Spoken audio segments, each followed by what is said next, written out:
which the supreme power is vested in the people and exercised by them directly or indirectly through a system of representation, usually involving periodically held free elections.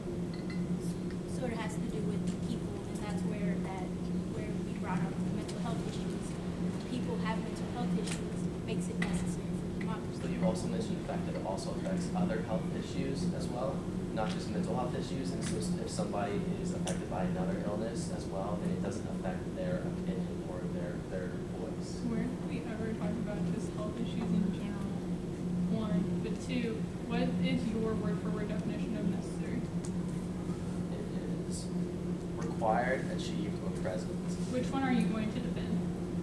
Well, the thing is, though, or is used as a function word to indicate an alternative. So you're going to concede the fact that you can switch out of any definition that you want and not actually the full sentence, correct? Your guys' definition is basically the same as ours, you just threw an absolute, which makes it more crucial.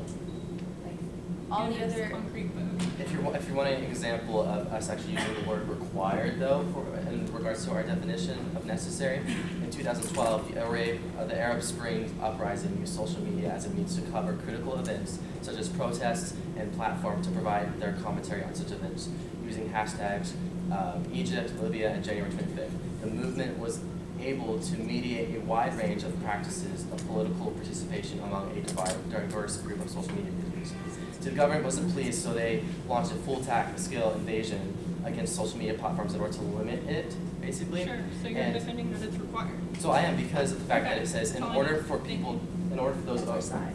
We're defending that it's required. That's Yeah. our side. Yeah. Our definition also includes the word required, so I don't know why that's a point of contention for this. Fine. Any other questions?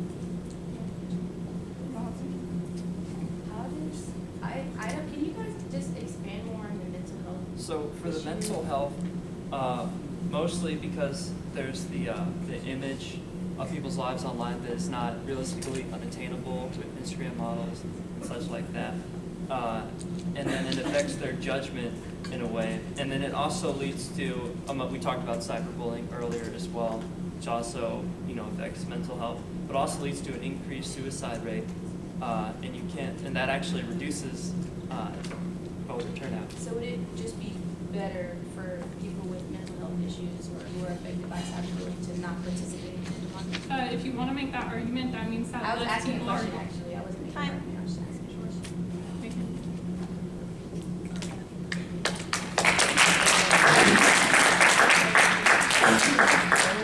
Like I said, the most exciting part of the evening.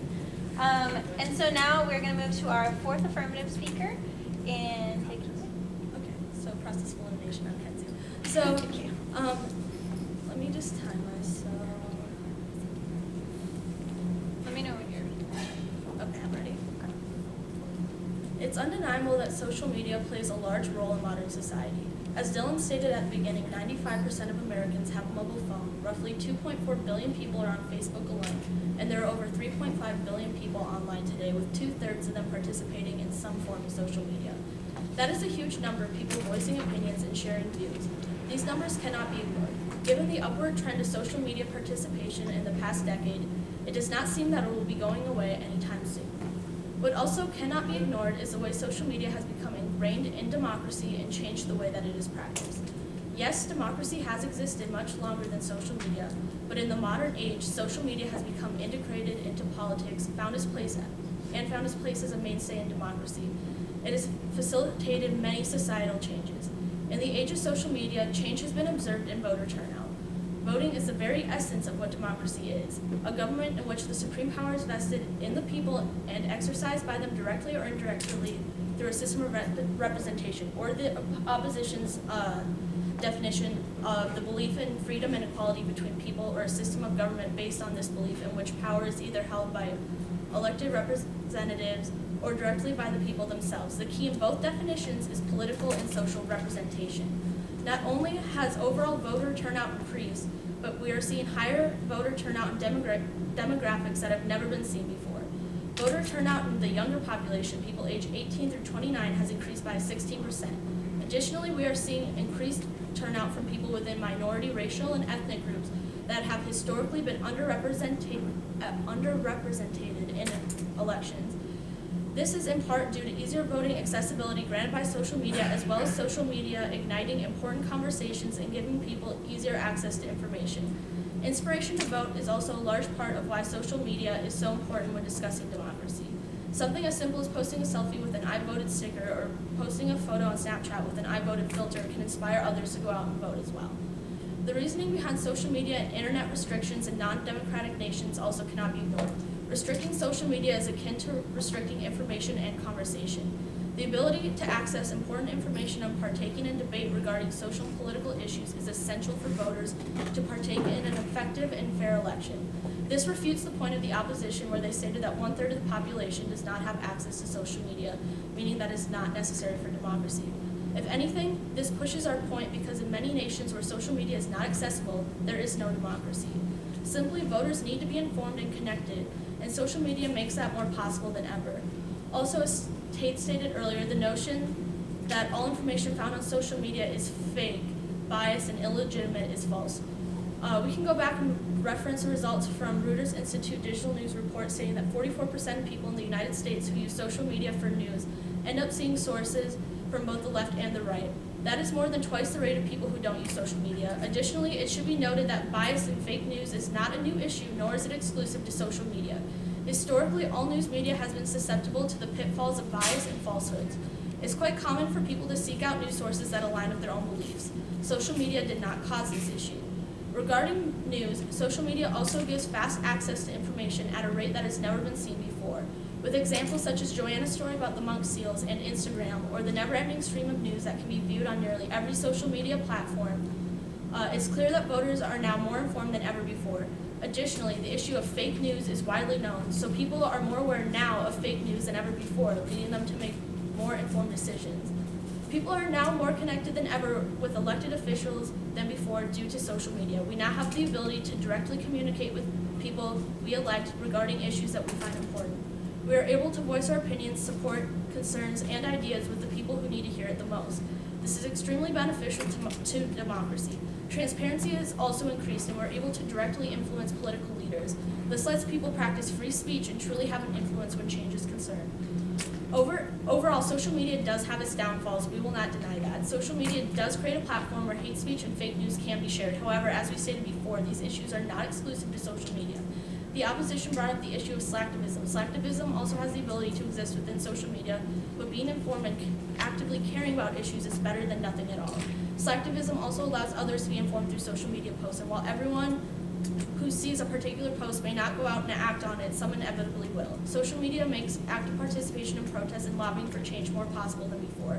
Our opposition also brought up good points regarding negative effects of social media, such as mental health, but this simply is not relevant to democracy. Mental health is a very important issue in our society that can't be ignored, but the opposition could not effectively tie this into the actual topic of the debate, democracy. This House affirms that social media is necessary for democracy.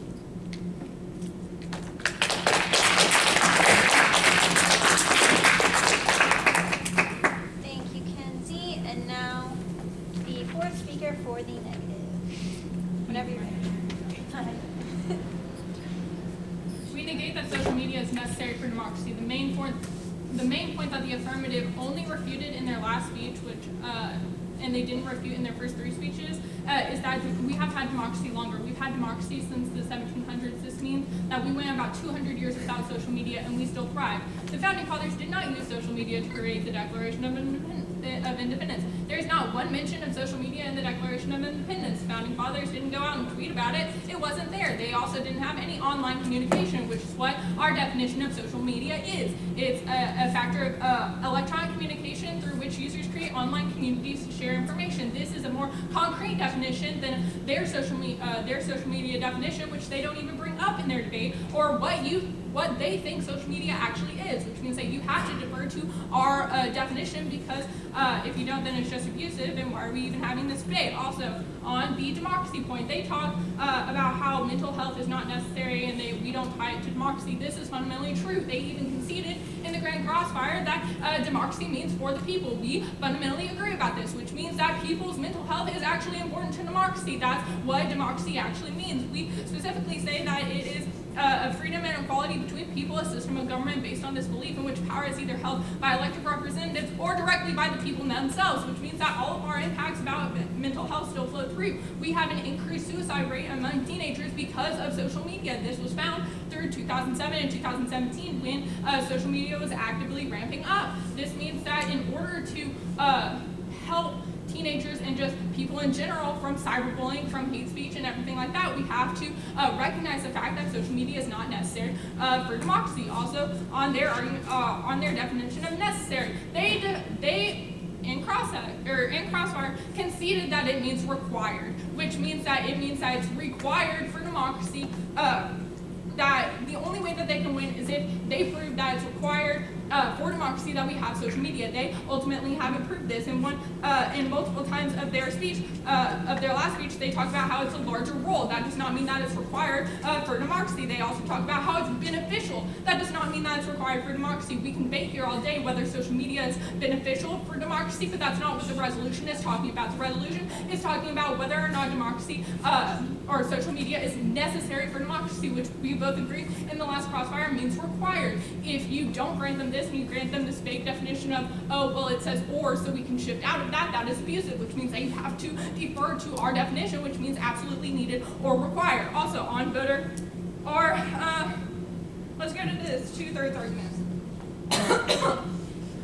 2/3, that's not everyone. This means that you're actively pushing out minorities. Minorities are not given a voice to speak. They talk about how voter turnout increases, or how political and social representation increases. This is not for minorities. They don't actually answer this. My partner specifically told that Black and Hispanics are actually they come across more blockades on voting polls and transportation to voting polls, which means that they actively are pushed out. We also see this with things like gerrymandering, about how people cannot vote. Also, they talk about how voter turnout has increases. There are other causes for this. We can see increased population, increased U.S.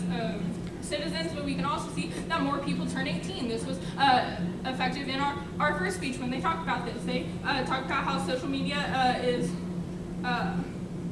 is not accessible in countries that aren't democracy, which means that the only reason why they're not democracies is because of social media. This is fundamentally not true. We can look at the world today and we can see that it's not true. Also, in countries that aren't democracies, they still have social media, which means that obviously social media is not necessary because these governments are not actually democracies. They talk about how it doesn't cause this, but actually social media just makes everything worse. We can see with our suicide rates and because of depression about how social media actually just makes all of these things worse. Yes, you can have hate speech. Yes, it is protected. Yes, you can go up to someone and say that you hate them. That means, yes, that's true. Yes, we can't stop that, but social media makes that worse. You literally can go on someone's page from across the world and tell them how much you don't like them or how much you don't like their beliefs. This increases the fact that people have mental depression. They have increased suicide rates because they believe that they're not good enough, and they believe that, oh, well, this one person hates me online, which means that everyone must hate me, and that increases the teen suicide rates we can see with cyberbullying. You have a moral obligation to stop this and to stop the oppression that is currently occurring with minorities, but also the mental health issues that increases because social media and its vastness of information directly causes things like suicide rates and mental health issues. Woo! Let's do one more round of applause.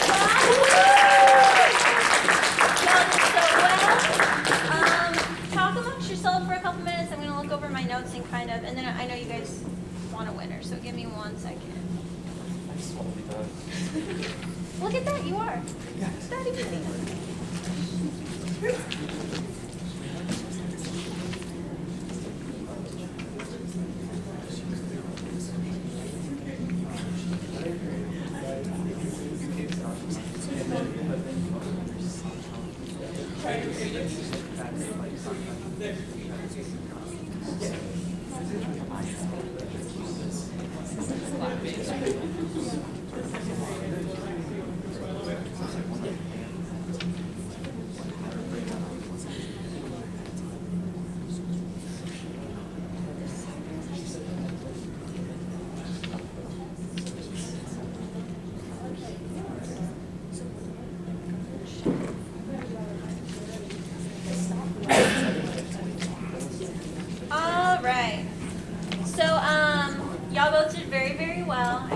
impressed with both of you.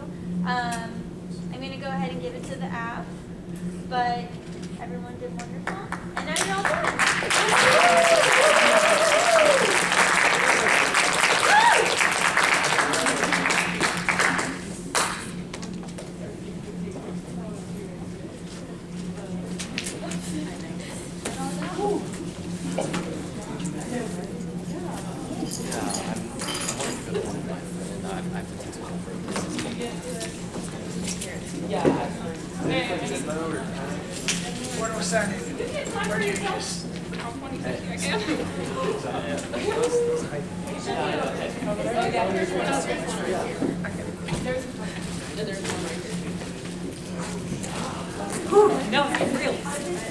Oh yeah, it was. Oh yeah. It was really good. Yeah, it was very.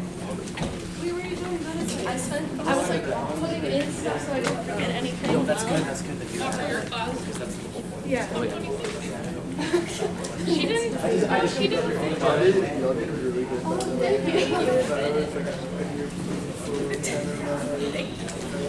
I thought you made her class. Oh, sorry. She just said that we had to go to the. Yeah, let him know that I felt like you stared at me the entire time. We should, you probably wasn't expecting for us to put up there. Bye, y'all. Good job. Hey, hey.